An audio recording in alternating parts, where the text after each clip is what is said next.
Since the dawn of mankind, humans have gazed at the stars and asked themselves questions as the stars gazed back. Why are we here? Are we alone? How will it all end? However, out of all the questions man has asked over the millennia, there remains one that trumps all others. What if a nasally online web animator started a podcast where he shot the shit with a guest for an hour or two while you sat there with your gut hanging out? While most of man's questions remain unanswered, I do have an answer for that last one, right now. SCHMUCKS.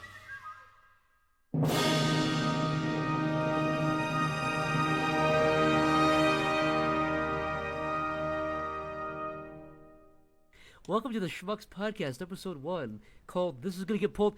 Called "This gets pulled from YouTube and John's career gets ruined in one episode, all in 5 minutes." Called the first episode. My first guest here is John Jafari. For those who don't know, Go on. he's Jontron online. You've been at it for a couple of years now. When did you start this whole deal? In 2010? I started in 2010 as a boy, as a young boy of 20, a young stupid boy of 20 in my mom's house. And what did that first couple of videos consist of? Give us a sneak peek. Well, I started recreate it for us. Listen, I don't want to get too into how I started off as kind of a prophet there, but I was really hitting the heart. I was hitting truth to power. Daikana review is not. Are you saying it's not going to go in the library next to Star Wars? I was hitting truth to power right off the bat with my Daikatana. I believe it was part 1. It was part 1. Daikatana review P2 part the sequel 1 wasn't very good. P1, I mean, the critics were raving over the background noise that sounded like this. I love the first episode where you go, "Hey guys, it's me, Jontron," and then that was when I said, "Whoa, what's this?"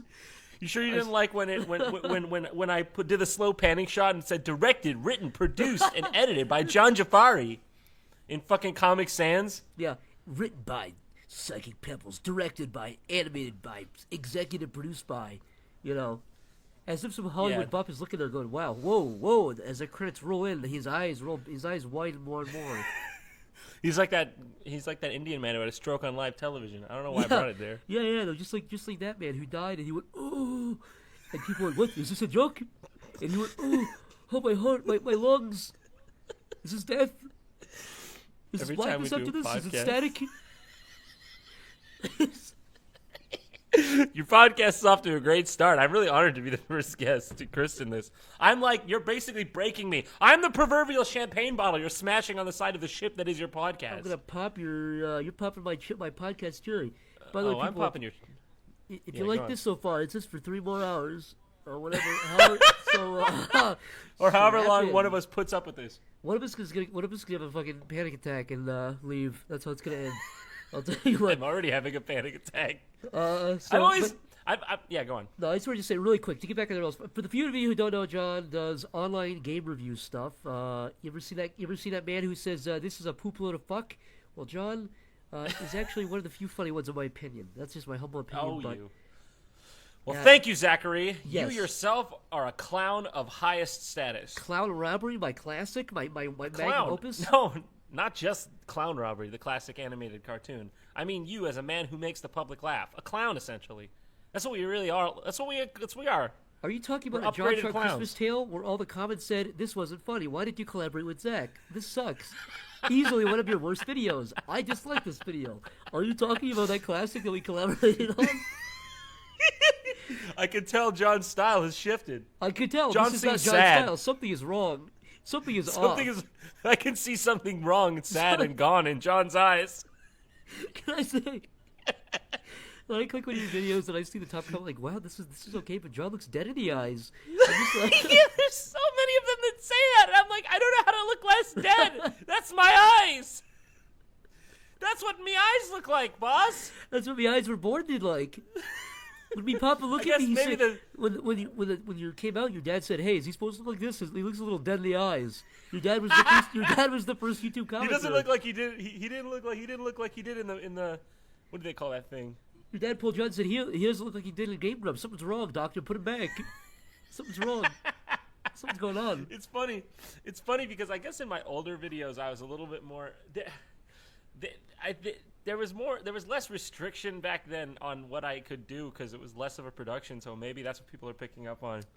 But I guarantee you, it's also shorter bursts. Like you used to not. I can imagine you used to not do very many takes and stuff too, right? I don't really. I think I just got more.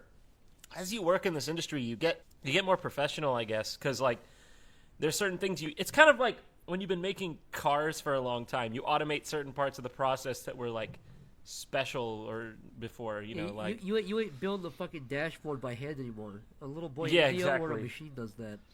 I guess it's like nowadays when they program a game, they have like, like they use like what do you call that? Like what do they call it? A UI? Not a UI, right? No. An API, whatever they use. I don't know. It's it's whizzing over my head. It's like when they code a game in Unity now, because it's like all the or like Unreal Engine. They like have all the parts there because they don't want to build it from scratch each time. I guess that's kind of like the way it is for comedy videos too, because there's certain parts you don't want to think about every single time. You're like, well, this guy got it down to a formula. Yeah. So, actually, that's something I want to talk to you about a little bit. So you made the bold decision. A lot of guys who do what you do tend to have there's nothing wrong with this, but they tend to be in a corner of the room with the wall behind them, with the plushie, the Mario plushies, and the 1-Up plushie, and that's fine. Ain't nothing wrong with that. Yeah, you guys always talk about this. But no beef there. I'm just saying. You asked me why I don't have a 1-Up plushie in my background. I'm saying why doesn't John? Where'd the 1-Up plushie go? But you made the choice to go to a set. You have like a set now, right? Yes, I do. Some people were cold to that, and yeah, I can understand why. I actually think, I wasn't sure about it at first either, but I think actually your fans have even kind of, the ones who are a little bit skeptical for it, kind of cooled down. Yeah. It separates you, I think. I guess the reason I did it was there's a couple reasons. One, it's not very feasible to make a production in your house that goes beyond certain means. Like, you can see there's lots of messy stuff we do, and I couldn't really do it in a place that I owned, especially, neighbors, so you can't have a crew in there. You can't put lights in there. So, I mean, it's not feasible to film out of your house. Nobody does business out of their house on a large scale, so we had to move out. So, a set also, it's like all television shows are on sets. Nobody complains about those. I don't know why mine, I guess it's just because YouTube is supposed to be more authentic. But, I mean, it's still authentic. Well, it's still you doing everything. Like, I wrote a few episodes with you. I see how the process goes. It's literally you at the end of the day doing almost all the fucking work. Even the editing, things like that. You're still the one like doing the basic. You're still directing everything. You're still. I have an editor. Yeah, I direct everything. I have an editor, but I always have to do. I always do the final edit. Because I don't know. I just feel like I want to put my finishing touch. Make sure it's it's the Jontron seal of quality. I don't know what you want to say, but like. I always feel like putting the loving touches on it is the stuff that makes the difference in the long run. Or, I don't know, but... Well, I agree with that. I absolutely agree with that. I mean, again, it does. I think it separates you. There's nobody else like doing what you do. I mean, there are some guys... I guess so. Like, the Red Letter Media guys have a set, and they do good stuff, but it's not... Oh, they're the best. They're the best. But my point is, it's a little bit... They were the only two guys who also have a set, but even then, there's a big difference between how you guys present your stuff. I will say, Red Letter Media, I envy them a lot. Not envy them, I admire. I admire them a lot. Because, well, they just have a really great thing going on. They do, because, what got me into this was kind of like a love of film to begin with. And it wasn't really feasible back in the day to, sit down and review film seriously and get ahead with it. So I kind of just did this weird, funny game review thing that was working with Angry Video Game Nerd, Nostalgia Critic, and stuff like that. So, excuse me, I have demons in me throat. Why am I getting? It's probably because I'm by old pants right now. I'm around old pants, and I think they're getting into me. Yeah. Okay. So explain what you just said, because you sound like a fucking schizophrenic man with zero context. I don't know. Well, covered in old pants right now. Go ahead and. Well, you see, I'm sitting here in a circle with old pants to dull the sound for the microphone, and the old pants I believe are screams. I believe they are emanating particles of dust into my lungs and causing me to have a mucus reaction. This fucking psycho is in a closet. The things I do for love, as a purple dog once said. There's a couple candles in here. A shrine to Carrie Fisher. Oh God, Whoa. too soon. Whoa! Can I just say real quick? That was also. I meant to say Jodie Foster, not Carrie. Well, she's fresh on your mind. I Oh, just she want to sure say is. it She's was a fresh bad in the taste. ground, dude. I know what you meant. I want to say also, John and I had a bonding moment where I called him the day that happened, and he said, "Oh yeah, I heard Carrie." I said, "You know she's gonna die," and he says, "What?" And I don't like being the bearer of bad news, but nobody knew that her heart had stopped for like 15 or 20 minutes, and I was like, Yeah, "Dude, yeah, you told me that. I was like, she's brain dead. Like I wasn't like enjoying it, but everybody was like getting hopeful. I was like, You sure you weren't enjoying that Princess Leia brain dead story? Jesus fucking. you weren't sitting there like lapping that up. I wasn't getting a huge enjoyment out of Princess Leia Brain Dead Real Life 2017. Please look, real video. Click inside. Wasn't getting a huge rush out of that, but yeah, no, you were a hopeful boy on Christmas, and I said Santa's not real. Oh yeah, you did bum me out pretty hard with that, and then also. But you have to admit, you were prepared when she died a couple days later. You were like, well, Yeah, no, I didn't have the negative. I didn't have the reaction everybody else did because you told me she was dead. I'm not laughing at the fact that Princess Leia is brain dead. I'm just laughing at the fact that the. Listen, if the shot death was happens made. in 2 steps, George might. Sorry, I'm fucking. Step why is one, my- you inhale old pants. Step two, you're found dead the next day. I think I'm getting an allergic reaction to stuff around me. Anyways, I don't want to sound like a dying Luckily, leper.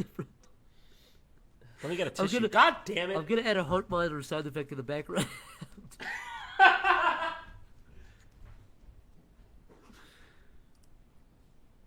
Do you ever worry as you're moving around that you'll hit your head on something? You ever worry that you're gonna slip and smash your brainstem on a counter? You ever think about that? Yeah. When George Michael died, isn't it funny that his song is called Last Christmas? That fucked me up. That fucked up my Christmas. I was watching that a couple of days before, like the day before he fucking went to the hospital. Yeah, we were- I was like, whoa, dude, whoa, we were fucking listening nuts. to. Why did he die? His fucking brain stopped. The electricity in No, his really. brain ceased. Was he a drug addict or something? Let's see. I think he inhaled one big aid. Let me look. George Michael. They couldn't figure out what he was dead from. There you go, folks. That's a shame. Well, if you can find out what he's dead from, please let us know. Please tweet at us very violently. with yeah. George Michael hashtag at least 3 times. Say this is real. Yeah, George Michael. Say this is real. This is what his death is from. Show, please, a couple autopsy photos. Please go to celebrityautopsyphoto.com and show me the inside of JFK's head. Oh God, you seen is the- that a real picture, by the way? Yeah, it's fucking that's an upsetting picture. By the way, Is that a real? That's a real picture. It's never been debunked from what I know. It's a pretty fucked up picture. It's fucking disgusting. That whole website. I've never has- actually clicked it. Huh? What's that? I never actually clicked it, but I've seen like thumbnails of that JFK on the autopsy table photo. It upsets me. I think it's real. He got fucked up, man. You could say that again. He got a little owie. Okay. he How did we get onto this? What I don't know. We're derailed talking us? about. Oh, I think I said I had a shrine to Carrie Fisher in my basement, in my closet. So Carrie Fisher, JFK's brain hole. What were we talking about? JFK's brain hole. Oh yeah, Mario plushies. Let's go back to that. Let's Mario Party. Mario Party. Mario Run, the new great app on App Store. Please It don't- has it features 100% of new enemy Goomba, Goomba, Big Mushroom. Goomba, Koopa, Mushroom, and Bowser. And This is a very new game, 100% new. and it's only $10 per 1 second to every walk. In the words of the nerd, what were they thinking? Wow. You ever see Game Dude? Angry Game Dude? He is the game dude. Yeah, dude. He is so rude. In the nerds of the he word, is what a were they gamer with a thinking? bad attitude. Oh yeah, does he say that? Yeah. Is he dead? What happened to that guy? Is he a What, brain yeah, hole? what the fuck? Who is Game Dude? Where is he from? Why? Where did he go? He straight up was like, fuck this shit. He saw what happened to Chris Boris. He said, fuck this shit, I'm out. And he just bailed Chris from Boyles the has scene. fucking completely destroyed his channel and made it a ghost hunting channel now. Do you know that? Listen, when Chris Boris isn't posting about Jew Warriors fucking not going What to the heaven. fuck was... Okay, so people who... Did you ever see that? I feel like this is worth talking about. Yeah, no, please, John, you take it away, because the people that... So Chris Boris, fucking irate gamer, If you don't know him, it's a great. Just look it up. You'll be very impressed. My favorite is his deleted soy milk review.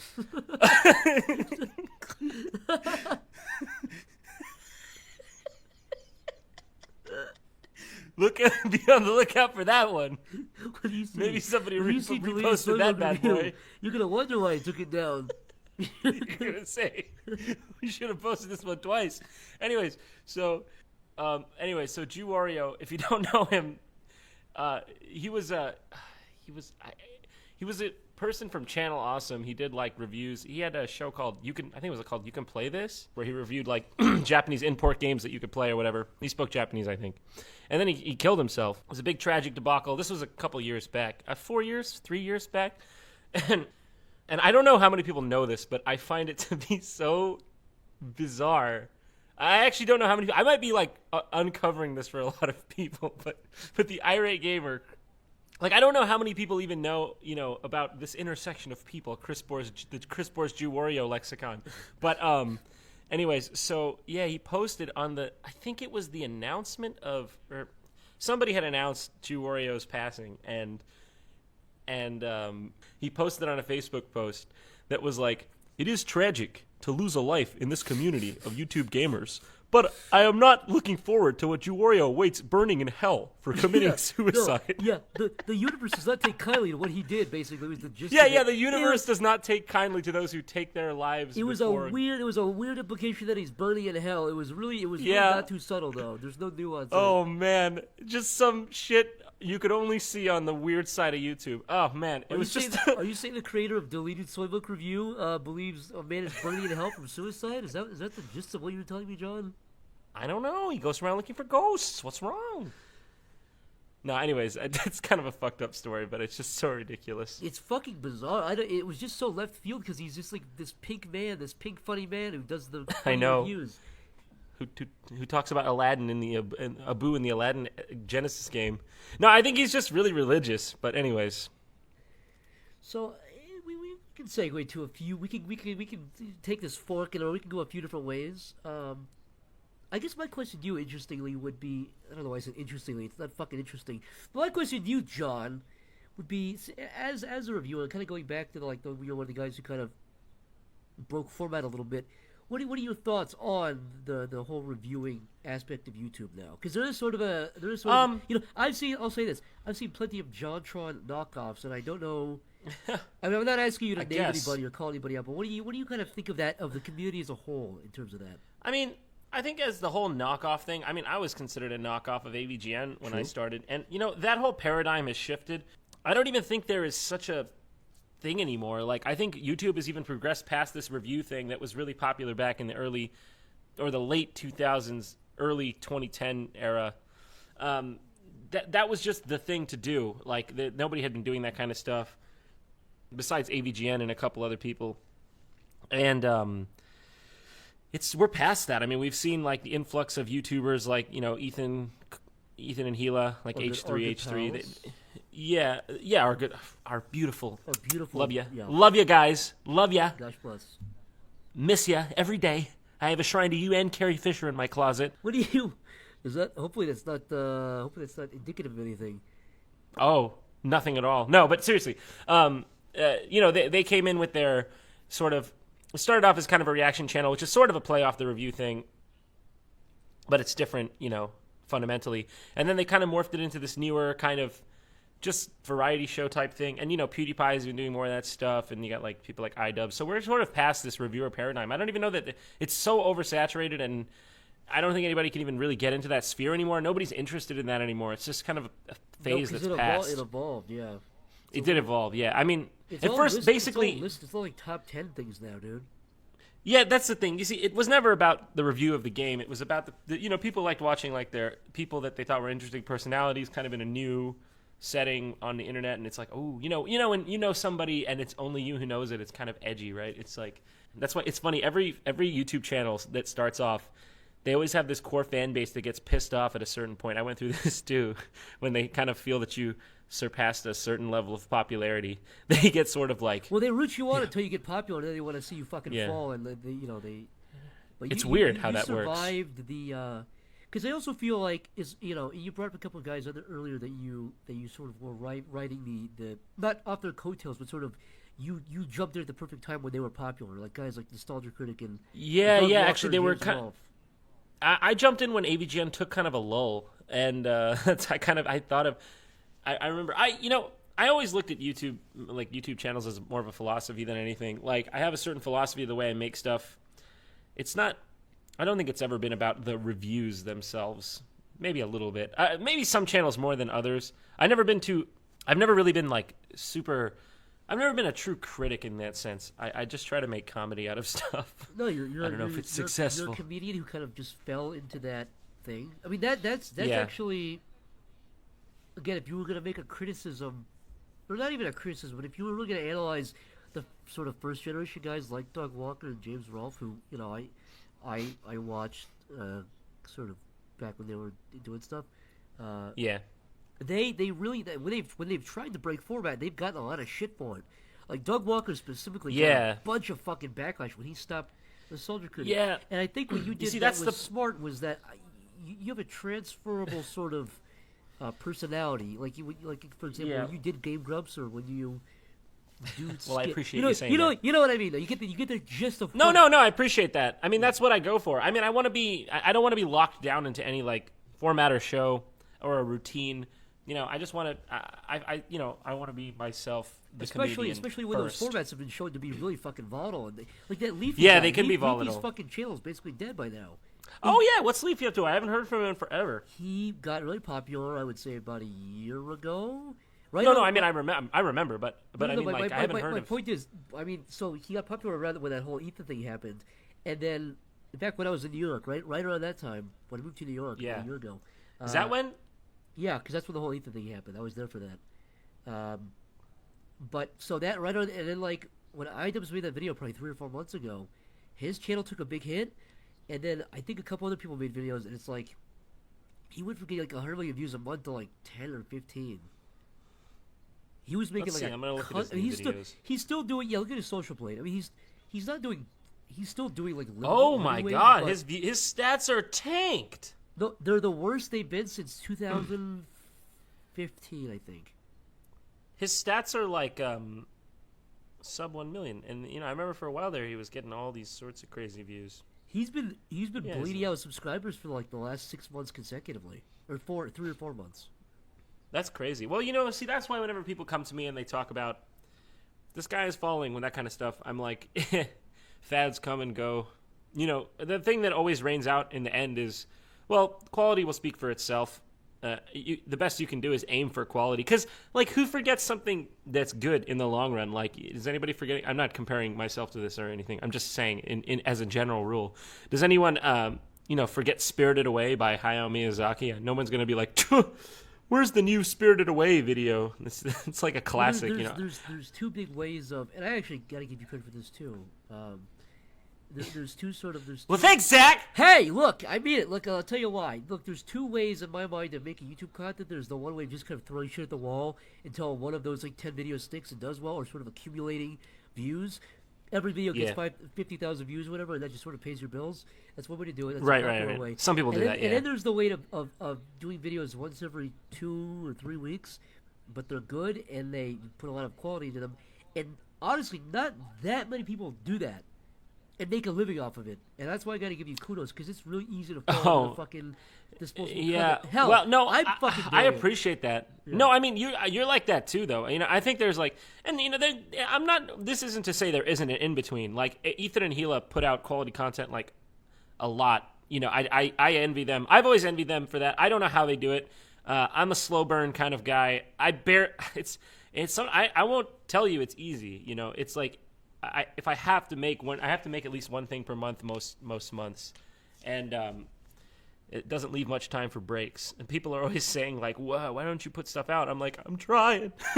Don't dude, beat me, Father. I like I said. So for those who don't know, I was in New York. I lived in New York with Sean and Ethan from last January, a year ago, to March of last year, and I got a little glimpse, a little window of that world, and it's fucking stressful, dude. I don't know how you.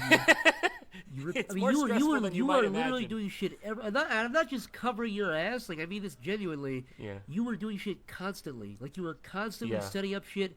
If you didn't have assistants or people to help you out, you'd be dead. No, there's no way to do it. No. There's no way to do it. And sometimes it takes a toll on my health, or like I'm just like there's just times when it's like you don't want to be funny. Some people. I find that there's like a couple different types of people. Some people are like infinitely passionate about what they do. I'm a guy who goes in waves. Like I'll find one thing to be passionate. You got finite passion, is what you're saying.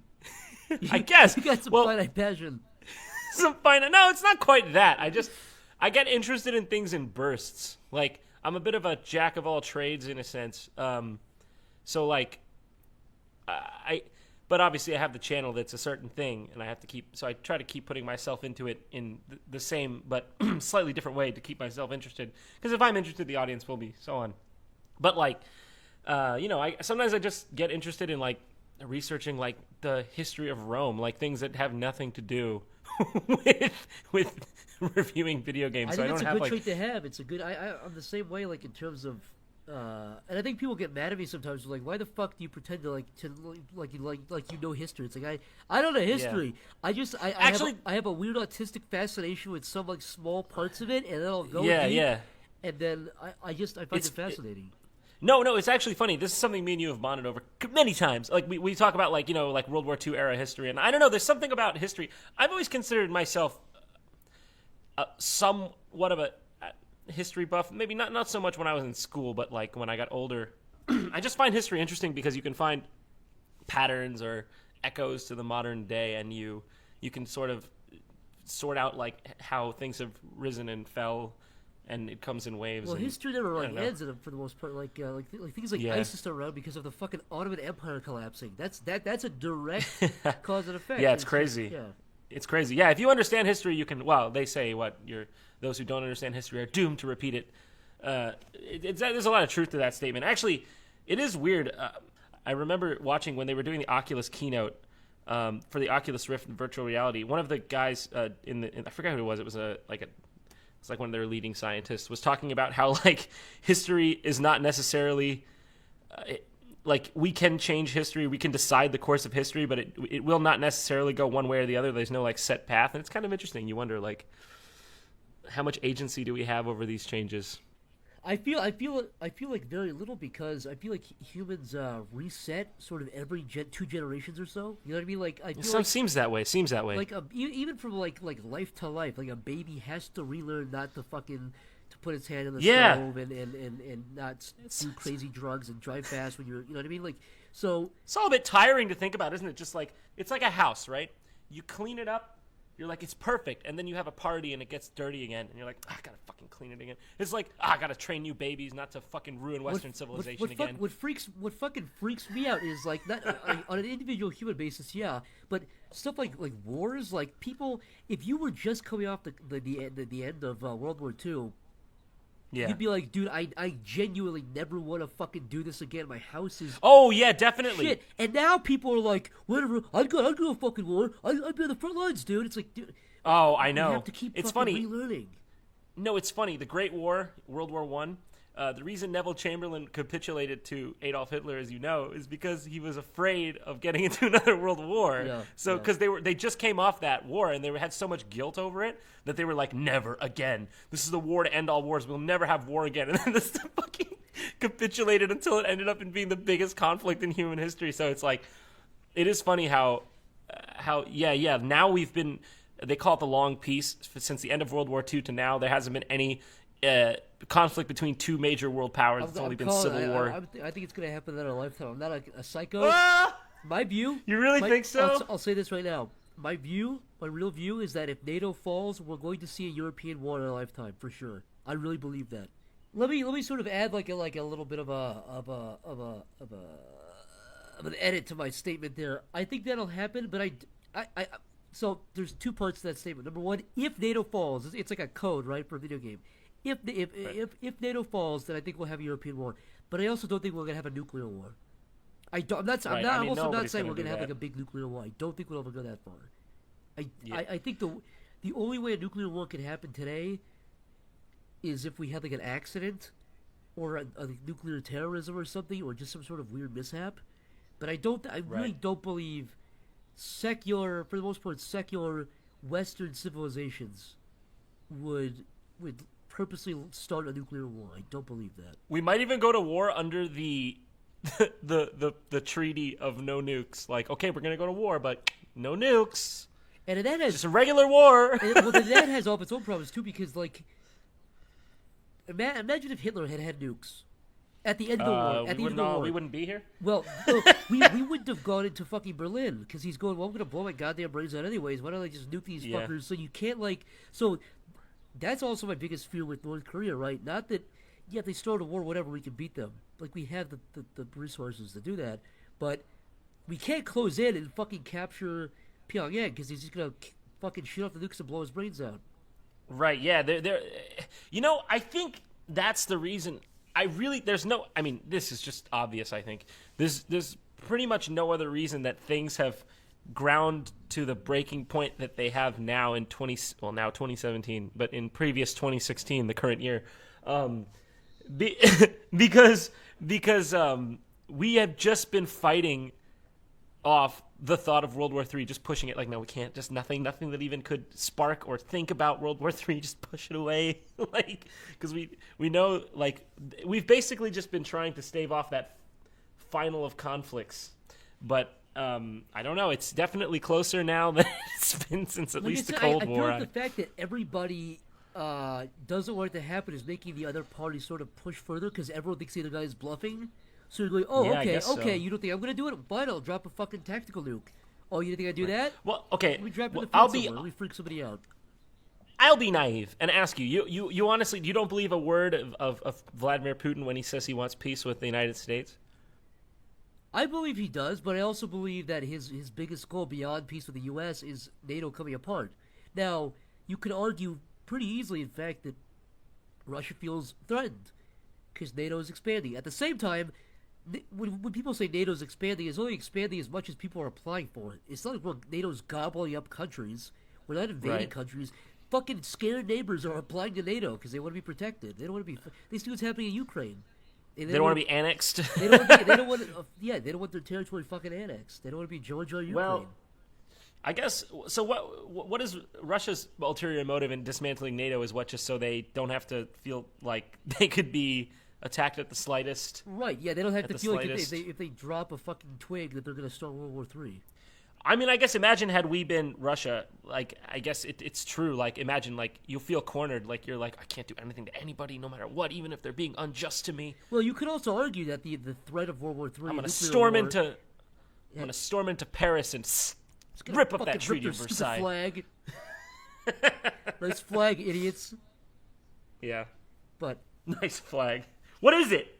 Nice flag. Couple of stripes and stars. Real fucking Try genius. this one. Hammer and sickle. What is even the hammer and sickle? Is that anvils and shucking corn? Great flag, Russia. It's about fucking cutting down crops and the working boy. The working Russian boy who looks like a 30-year-old woman. There was this big ad in Times Square where it was like, communism kills, total deaths from communism, 100 million. And it had this big infographic. It was really like well done, and I was like, what the hell? Who's just like, I need to educate about communism? You're fucking 30 years too late there, dude. You're really putting it to all those 6,000 Cubans who're not going to see this. Yeah. It's crazy how see, that's the weird thing, right? So there's two kinds of Western nations, European nations, and you can consider the United States, Australia, and Canada as extensions. Yeah, New Zealand. You can consider these as extensions. There seem to be two kinds primarily. One, the Western democracies, like, or the republics. I don't know what you would call them. Like, whatever a democratic republic. What do we have? What do we call this? Capitalism? Oligarchy, John. Get used to oligarchy. It. Well, nowadays, I guess it is. I don't know. I don't know. Nowadays, I'm doing a new documentary, but how wrong you are, John. I know whenever people like, it's actually classified as an oligarch. I'm doing a little documentary called The United States of Oligarchy. It's called The United States of Money, and there's dollar bills where the stars used to be. Don't you love those documentaries where it's like fucking Noam Chomsky with like at 8K resolution all the way up in his face, and he's like, "The American government is coming for a collapse. We'll see it in the next 20 years." Everybody always tries to bring these things back to macro or microeconomics when it's like never been about that. The culture is more important than the economics, because when you look into the economics is based. I mean, economics of course are important. It's not like it's obviously a real thing, but You have to have people who believe a certain way, who believe that you can that anybody. Yeah, can yeah, be it's a belief, basically. Yeah, all the economy is just a set of projected. It's a set of projected beliefs. Really, it's what it is. Like to keep to people. Like I never really liked these weird arguments like the government just wants to keep you enslaved. I'm like, no, come on, it's not. It's ridiculous. But like an economic system is just a set of beliefs held by many people that like this system won't fail. I remember. Okay, so this is going to sound ridiculous, but I remember one of my first lessons in economics was when me and my cousins would play Kirby's Air Ride, the GameCube game with Kirby and the shooting star spaceship. Yeah, a real classic in American economics. In fact, I heard Ronald Reagan studied that game very closely. There's a free ride mode where you and like 4 players could go around and just do whatever in a sandbox mode. And we came up with Monopoly money with this economic system where like we would pay each other to do services in the world. It was really dumb, but it was fun. And at the end of the day, I was like, oh, this shit, it's just made up. Like I'm just like, well, if you do that for me, I'll promise you these pieces of paper, and then it keeps. Of course, in a 4-person closed system, it doesn't go very far. But if you extrapolate it, it really is what the economy is. Wait, hold on 1 second. There's a fucking baby outside my door. Fucking what? Wait, I heard really? a baby laughing. Unless it's my schizophrenia. Wait. Give me 1 second. Let me... Wait, don't actually. Wait, real quick, Zach. I know this is crazy, but I heard that there's a scheme where people put like baby sounds outside of a door to get you to open it and then rob you. Don't say that. Don't say be careful. that. Be careful. Is that real? Are you fucking with I've me? heard. Yeah, that's real. So be careful with that. Where'd you hear that from? I don't know. I read it online once. I just want to know when you open the door and get robbed. They put a baby sound effects? Is it a man making Yeah, baby like noises, or is it like a boombox? No, like a boombox. Oh, Is it still there? no, it stopped. Maybe it was my schizophrenia. I think you shut it off. Okay, it probably was. I just didn't want you to go open the door to baby noises. I've heard that happens. Yeah, Zach. But you know that's a real good friend. I don't want you to open the door to baby noises. If your friend tells you that, you know you got a good friend on your hands. That's what a real brother in arms says. Well, I mean, if it's a real baby, then help it. But I didn't want you to just mindlessly He open didn't need the door. help. He was having a good time. He was laughing. He wasn't crying. He was laughing at this epic podcast. I just went full grandpa Facebook infographic fearmonger You mode went full there. fucking compressed image of a minion saying, "Don't open the door for baby noises, or you'll get stabbed in the mouth." Don't sit down on the HIV needle in the theater seat. If you ever get those fucking if you're nails? sitting on a bus stop, some guy might run up to you and stab you with an AIDS needle. Be careful. Be careful. You remember that? He'll say, "Gotcha." I just went. He'll be like, God, yeah, Gotcha. you should have been careful. It's a prank. Don't sit on the bus. That's why you don't sit on the bus. No, but anyways. So besides that, Besides that, you know, it's really great that on public transit, you know, they have plastic seating so that any bums that I almost vomit spit all out my over fucking will be drink. easily clean. Any fucking blood from a bum's neck that gets slit open. somebody walks by by a nighttime casually, murderer. holds up a knife, and just barely pokes his neck like a camel being drained for the blood. Oh no, not the camel video, not the camel video. John, would you weep if you saw a boy laughing and somebody walked up to him and just poked his neck and that happened to him? Would you weep from that? Am I going to some sort of shock? No. Here's a real scenario, John. You're at a convention. You're having a good time. You know, some guy says, "I have really bad Asperger's, but please don't look at me in the eyes." And you say, "This is a great time." Fuck. You say, "This is swell." And somebody walks up to you and says, "You cut me in line." And they take their nail and they poke him in the neck, and he begins to bleed out. Would you help this boy? What would Jontron do? Oh my god. There's. Well, I'd probably try to plug up the wound as best I could till the EMTs got there. Zach, what the fuck is wrong with you, by the way, Zach? Would you put a Game Grumps sticker on his neck to help? Zach, what is wrong with you? And I love it. What is wrong with you? And I love it. I was trying to talk about macroeconomics here. You're talking about putting a pushpin into an Asperger's boy's neck. We've come far in a couple of years. I'm talking about Reaganomics, trickle down, trickle up, Reaganomics. I'm talking about boys' neck trickling down. That's all I'm talking about. You're talking about a boy. You're talking about a boy bleeding out, saying, "Episode 6 of Sonic 06 was my favorite." Mom, Jontron.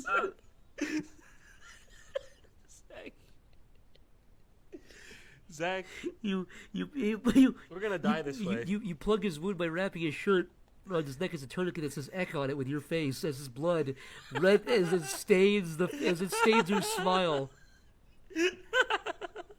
John, here's one last. I hope my kids will listen to this. Here's one last scenario for you. Would you feel good or bad if you saw one of those like Syrian airstrike pictures, but the boy was wearing a Jontron shirt? Would you feel good or bad about that? What the fuck? Honestly, I don't know what I would. Can we get an official statement from Jontron? I think my first thought would be, I don't ship to Syria. This little Syrian boy is fucking bleeding you out. Maybe he's bleeding out in real life, but he's bleeding your wallet out. He's bleeding me out. Because you that'd be my first thought. You get that from Redbubble? You're bleeding out. They're bleeding me out. That's the same joke you said. Thank you, Zach. Thank you so much, everyone. Have a good night. Hey, John, let's do it. Live from Saturday. Wait, how do they say it? Live from Saturday, York. It's Saturday new. Anyways, what were you? We were talking about something real. Live from Saturday. I have a white van in Times Square. This is a direct threat. Do you remember that video when ISIS was like, "We are going to come blow up Times Square," and they never fucking did it? Is there the video where the dude like put a bomb inside his fucking jacket? We cut to him like walking by a Starbucks. Yeah, and he zipped it up, and then he put on his Tony Danza glasses and went, "Hey, I'm from Brooklyn. Hey, you It's me. What do you guys? Hey, Hey, can I have some pepperoni? Okay, let's get back on track here. What were we saying before all this?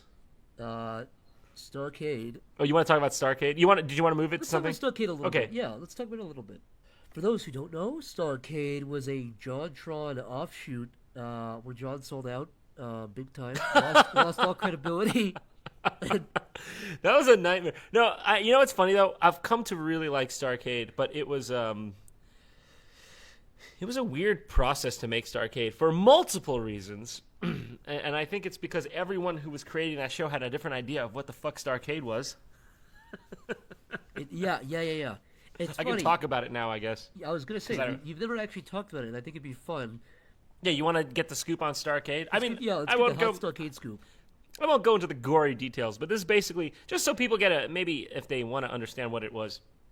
Disney and I'm not supposed to say that, but I don't care. Disney. Well, it's pretty fucking obvious. I mean, yeah. Well, because I want people to understand this. They didn't want me to say this for some reason. I wasn't allowed to say that Disney funded this, but Disney, who bought Maker Studios for like $500 million a couple years back, they merged with Maker, and they had a vertical. They have many verticals, Disney or whatever you call it. Like they've got partnerships with all sorts of different companies to make all sorts of different licensed stuff, and they wanted to make YouTube Star Wars content for Force Awakens. They were gonna do a bunch of lead up stuff. Yeah, right? for the Force Awakens, like a lead up for like the entire year of Star Wars, and this was before.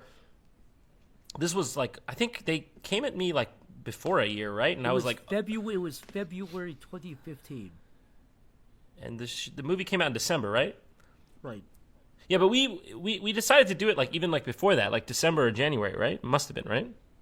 Well, you know what? We started in February. We actually started writing in February. So, yeah, I think it was December or January. You're right. Well, it was something like that. It was about a year before the movie came out. And I was like, oh, my God, I get to be part of And they were like, we'll build you a Millennium Falcon.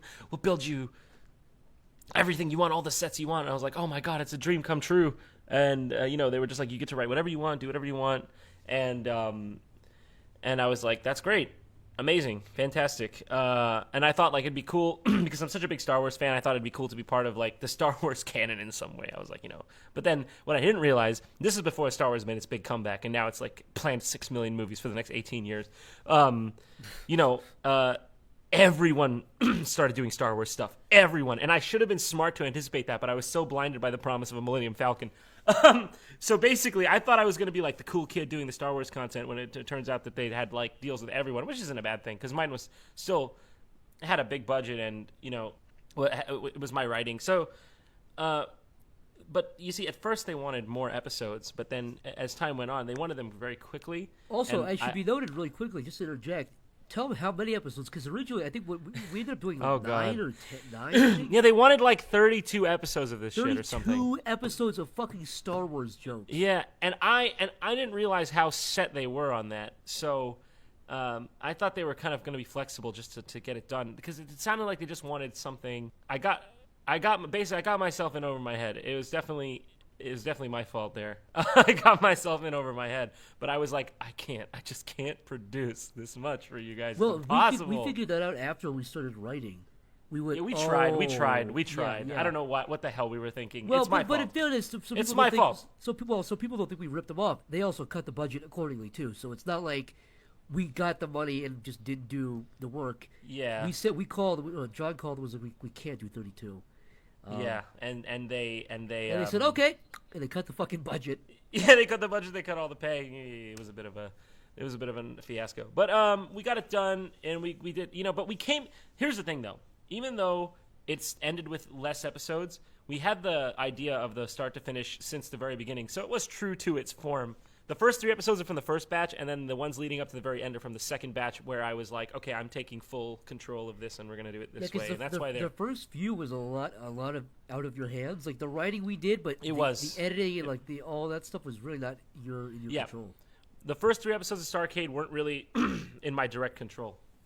The ones 4, 5, 6, 7, 8, and 9, I guess, those were all completely in my control. 4 and 5, if I recall, were kind of in a weird middle ground where you were still kind of. It was sort of we had to.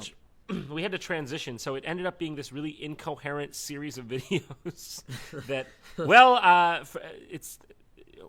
I guess I wouldn't have it any other way. That's the way seems to be the way I operate. But considering that it wasn't a real television show, and it was a YouTube show, it didn't fall under the same rules and the same procedures.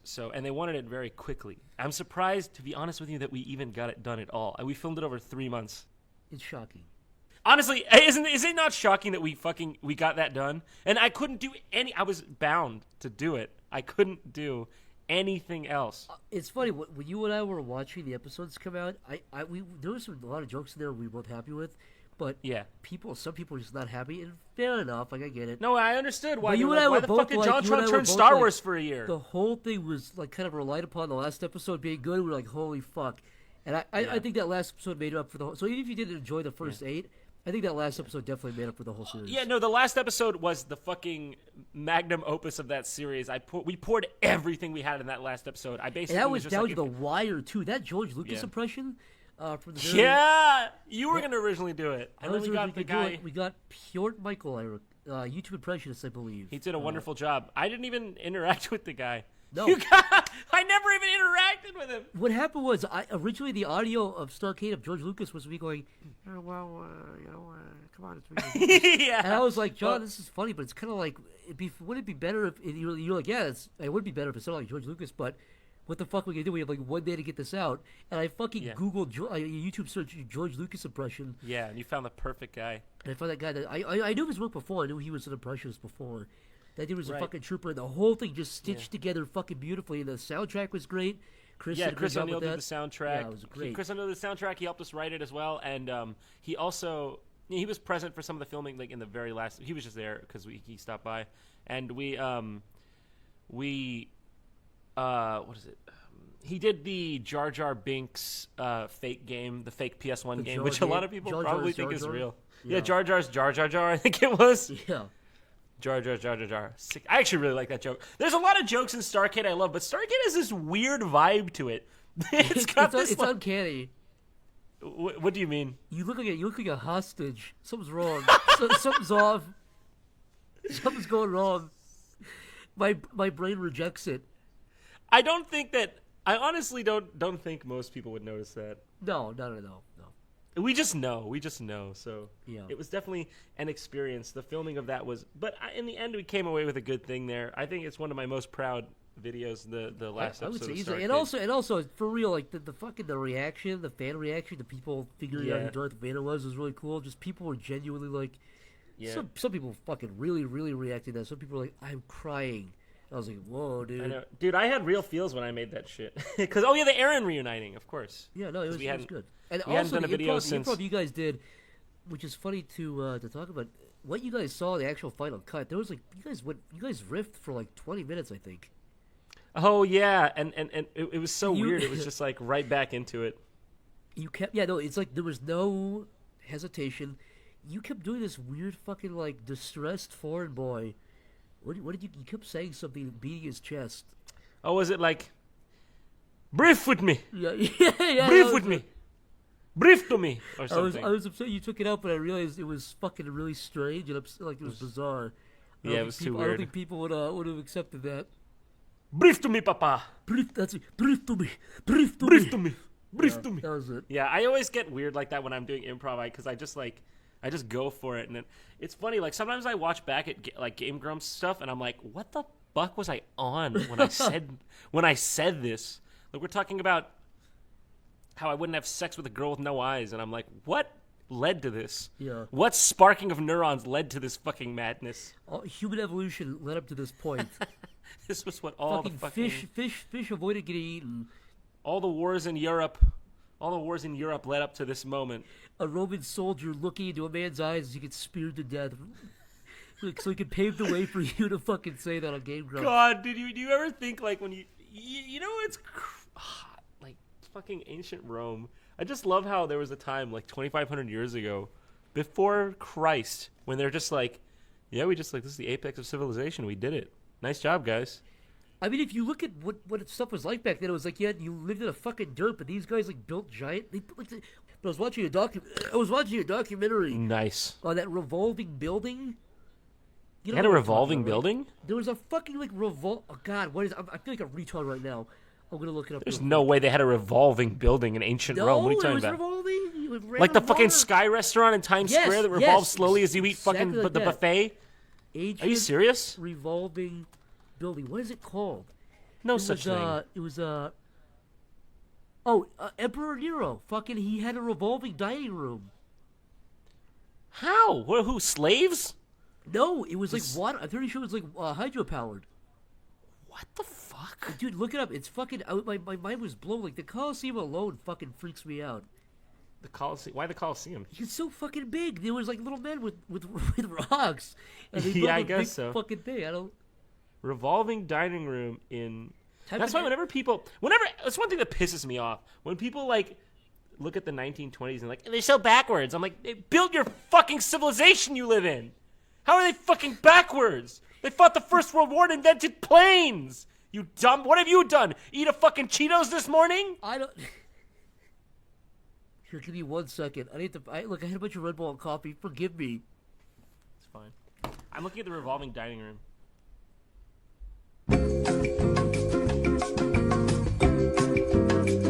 I am back, Daddy! Daddy! Daddy! Oh my God, Zach. John, let's do some improv right now, okay? Okay. Let's- Wow. Hello. It is me. I am at the doctor's Whoa. office with you, Whoa. the doctor. Hey, man, look, I got these results back. You got a big fucking tumor inside your brain. You wonder why you're seeing blue streaks everywhere?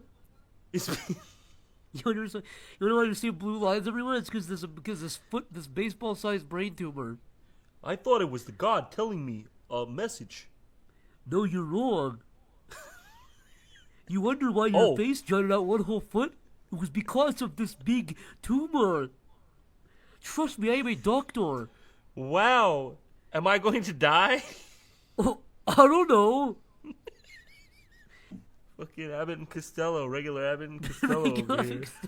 That's a classic bill we just reenacted. Please help me. There's a real pain behind my eyes. Jesus Christ. All the lights I look at have a big smear to them. I think something's wrong. Hold on. I'm looking at this water palace. Hey, let's play a crazy sound effect. John, say it's crazy again. Let's play a crazy guitar strum. Wow, all right, hit it up, Jack. Okay. that's Nice. fine. Yeah. Well, we've been going at this for a good while, you know, John. I appreciate Yeah. you being here. Yeah. Don't ever talk to me again. My name's Tony. I was walking through New York City, and I saw a boy, and I said to this boy, "Where's your dada? Where's your mama?" God, Zach, Where's you your fucking mama? monster, you fucking alien. That's what I said to a real child.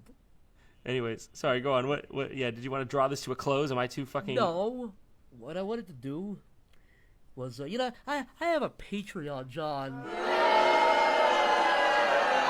So we have some questions from my patrons, and I'm just gonna go ahead And these are all, warning to you, John, these are all epic.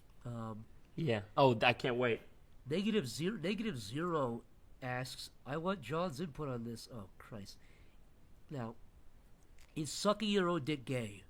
Oh, this is a question for the ages. This is honestly among the great Socratian, Aristotelian questions of our era.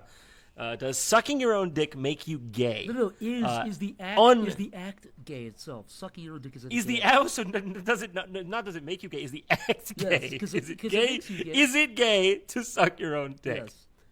Well, you have to look into this in a multifaceted approach. One, now here's the thing: is your mouth just like a hand on your face? Okay, or are you really enjoying sliding up and down on your own? Here's my quote-unquote argument cock? for this. I'll make it real snappy, but my argument is if you can have a hard cock in your mouth and stay hard, it might be a little bit gay. But It'd be like fucking your own ass. But You're still it's penetrating not gay because gay means you want another man. This is the same man. But you're the sensation of a cock. What's the difference between that and someone? What's the difference between that and a guy sucking your dick while another guy fucks your mouth? How is that any different? It's a little different. I mean, on a close There's your two eyes, more on a- guys. on a There's sensation not level. just there's not just one more, but two more guys in that scenario. It's a little bit different. I would say semi-gay. It's a semi-gay act. The verdict is in. Jontron, there they have Ding, boys. ding. We should do a segment like this where we take questions like this and we have like the verdict. This Ding, ding, verdict. segment's called The Verdict, okay? That'd be fun. We should do that. Cameron Dubell says, what mentality would you develop if I told you you were going to go skydive in 5 minutes? What kind of mentality would I develop? How would you grapple with this horrifying fact? I'd be really scared. Like, that's not something I'm cool I'll walk with. up to you right now and say, we're going skydiving in 5 minutes, and you're going to go. I'd really start to like, and it's gonna happen for sure. I'm going to drag you. I'd freak out. I'd really freak out. I'm not that kind of The verdict guy. is in, he freaked out. That's the verdict, boys. I'm not that kind of boy. Semi-gay. That's my verdict. The verdict is in. Adam Medhurst asks, have you ever been caught up in a misunderstanding that made you look really bad? If so, how did you defuse the situation? Well, John. What kind of fucking you- questions are these? Let me think. Yeah, misunderstanding. Too many to count. I'm trying.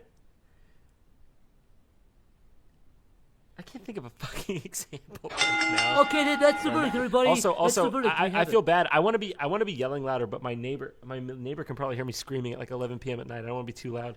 That's the verdict, everybody. You have it right? What you just said. That's the verdict on that one. Dougie asks, are there any pizza toppings that only you seem to like, Jontron? What's the verdict? Wow, I really like this one. Well, actually, I'm a pineapple pizza kind of guy. Ooh. Everybody says they don't like it. How do you feel on that, Jack? If I made my own democracy, you'd have to drink from a different water fountain. That's how I feel about that one. Okay. That's how I feel about that. James McGuire. Maybe the blacks just like put up a pizza a lot, and they're like, "What the man? We have every time we order a pizza." Pissed off a lot of white guys. It wasn't disgust. It was just mild annoyance. It's like, dude, every time we order a pizza, every time white guys order pizza, they'd be like, "Is pepperoni okay?" And the black guys always be like, "Can you have pineapple?" And then we're like, oh, That's it. We just need Jim get Crow. it. It's just. Guys, I'm if you gonna get a go to hell history for this test this week, podcast. write that down. Right. James McIdes asks, if you could instantly have any job you wanted, are there any that would make you quit YouTube to take on? Honestly, I like my job. No, I don't think I'd change it. I actually really like my job. So you're saying you would not traverse the world? No, man. Actually, oh man, that's a good question. I like my job fits my lifestyle well, so I don't think I like just being like able to like pop on a podcast and have people listen to what I say, so I can get my ego stroked. Not just my ego. You like going in front of your 1UP plushie and talking about the top 10. talking about the top 10 craziest Zelda glitches. The top 10 times the Goomba was stepped on by Mario. Top 10. Hey everybody, Top 10 Mario red hat. Got him. Got him. Hey, if you're listening, you just gotta fucking write me a letter. All right. Oh Jesus. Cobain Manny said, "I want to ask John if he's up to visiting Iceland and partying there in downtown." No way. Are they gonna say Reykjavik? Yes, they are. I was gonna say. I was just thinking about visiting Reykjavik. I'm not kidding. Wow, look at that. I really wanted to visit Iceland. I don't know why. Just seems like a really interesting place, This is and I an wanted to interesting see thing. it. He says, "I know exactly 30 people who would be willing to pay," but he says, here's the interesting part. He says, What? "By the way, his show is really popular in my home country. Pretty much What? In Iceland? Pretty much all the young adults know who he is." Fucking what, dude? I'd come to Iceland. I'd come to Iceland straight away. Jontron goes to Iceland. Fresh straight to DVD. Dude, I'd go to Iceland. I've always wanted to visit. Dude, Do they speak Icelandic though? Do I have to speak Bjork? Do I have to speak like this one? These are the I'm people. getting The an people are urge right now coming to to fucking Iceland. paint my face and send you an acid bomb right now. I don't know why. It's in my veins. I can't stop it. What else you got from these lovely, lovely fucking goblins? This comes from Isaac Perry, who says, "John, talk about the racial bell curve." Oh my god. This is really what it says. Well, Skip. He said,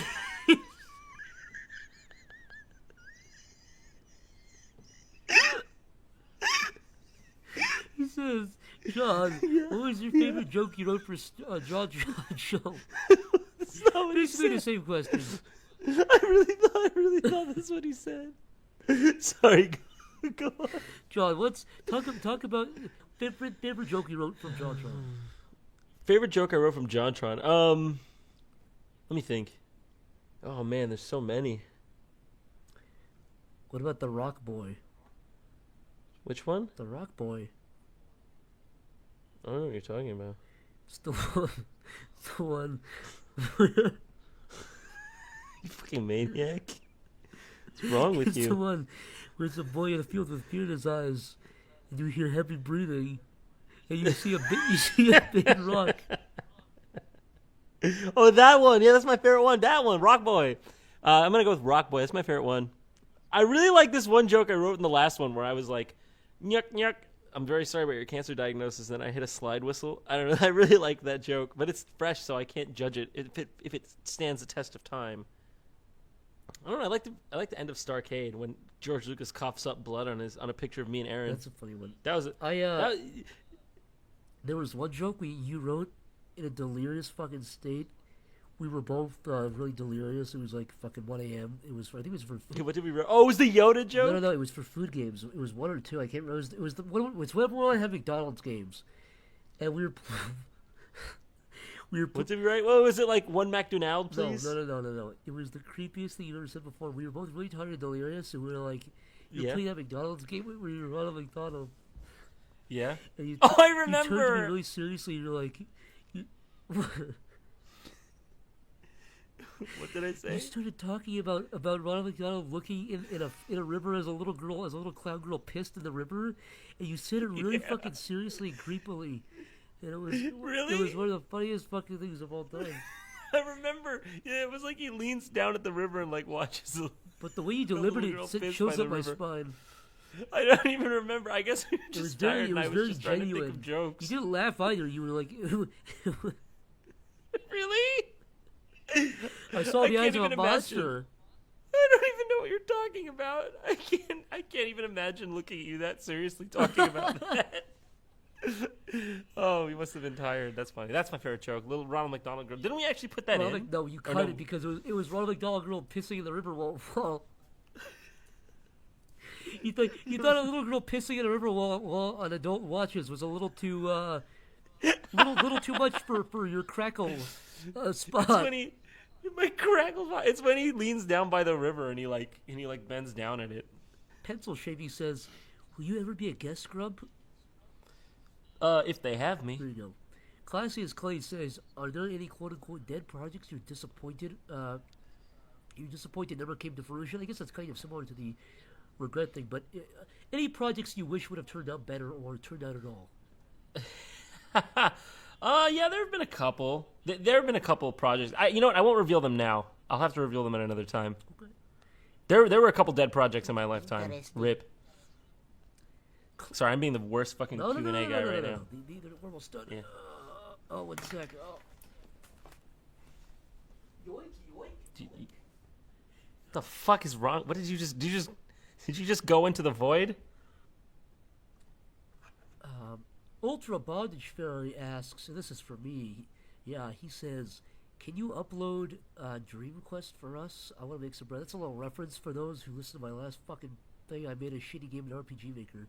Yes, I'm gonna upload. You did? I did. I made a game in RPG Maker called Dream Quest. It was it was RuneScape with 2D. It was real. That's It was amazing. real fucking epic. It sounds like it. The verdict said yes. John, give us a yes. Yes. Got him. Costa asks, compared to before YouTube stardom, how have your life and relationships with New York and old friends / people changed? I guess the question is, how has stuff changed for Jontron? Life changes. Life is change. John, have you got any people from the old world trying to approach you and say, "Hey, I used to know you"? The old world? You mean from? What do you mean? The old world. What the fuck are you talking about? You psycho? Anybody from like high school or something where they're like, "Hey, I know you." You mean like on the internet? Just generally speaking, yeah. Yeah, as far as like high school friends, to be honest, not as much anymore, especially here on the East Coast. Just like one guy who happens to live here who I went to middle school with, but that's about it. Well, they sound like lovely folks. And finally, Thanks, Zachary. You know what? We close out with Clark Watcher asking, "What's your ultimate plan for your career?" That's a heavy one to end on. Oh, that's a good one. Honestly, I just want to keep making people laugh. No, isn't that funny how people always say, "Oh, did I get an oh from the audience? You better play an oh sound bit." No, people always say that, but it's like it's hard to. Honestly, my trajectory is to keep going where the green is. Hey, you know what I'm saying? No, but no, but for real, like I just want to keep being able to like make. I like making stuff that's true to myself. If I can make something that's true to myself, no matter what, like. Even just like a podcast like this because like the worst thing is when you're in Hollywood, I feel like one of the things you're beholden to is like all these social customs and you got to be this and that. But you know, on the internet, you can just be whatever you want, say whatever you want. It's really freeing. I don't feel like there's any amount of money that would convince me to give that up. No, that's why I'm part of the reason I'm doing this. I don't want to have to fucking work under. It's not even about working under people. I guess I should say. Rather, I don't like having to sort of fall into the norm of being a certain way. I like. Yeah, you have to do that. You know, you have to do that in Hollywood. Yeah, I mean, this podcast would not fly in a lot of circles. No and I'm way. not saying it's like crazy and edgy. I'm just saying it. I don't never work in myself Hollywood an edgy again. Person. I just say what makes me laugh. But even people, like, I couldn't talk about this stuff if I wasn't so. No, I don't think we could have a. It's weird though, because like we do dip in out from the new and the old, but I think it's just a lot of the. I think it's one of those things. People are fickle. When they see success, they stop caring about the means. Sometimes, do you know what I mean? Like, well, I mean true success, like positive success. You know, it's like we've shown that we can hold audiences, so that's all they care about. You know what I mean? That's literally all that matters in the content creation. Yeah, pretty much. If you have an audience, that's it. Yeah, but I mean, the way that we've done it is by doing stuff that's true to us, I think. That's what I think. Ibra, that's all, folks. Hey, everyone, are you still here? It's me, your crazy Uncle Zach. Okay, I just wanted to give a quick, genuine, from the bottom of my black, fucking cancerous heart, a special thanks to my patrons for supporting my ass. All of your money helped go to extra work, like the art you see, the music for the intro, all of that stuff came directly from Patreon money. So, objectively, measurably, it helps. If you're interested in supporting me, you can find my Patreon at patreon.com. I know this isn't fun. Patreon.com/psychicpebbles. So that really helps. I also want to give a special thanks to Jeff Delgado for painting everything you saw on screen. Special thanks to Alan Brown for composing the music at the beginning. That beautiful fucking... tasty. And finally, special thanks to Greg Hatterman for doing the beautiful fucking British narration. You can find all of their social media links below in the description. Check their stuff out, all very talented guys. And as part of one of the perks for the top tiers for the Patreon, you're allowed to attach a little ending message at the end of every episode. And the only one we have for episode 1 is from James McGuines, who says, "Can you please call my friend Carlton a squiddy fuck? Squiddy fuck. Carlton, you're a squiddy fuck. Cunt." Well, I think that's it. I hope you all enjoyed the first episode of SCHMUCKS, and look forward to episode 2 in 7 months.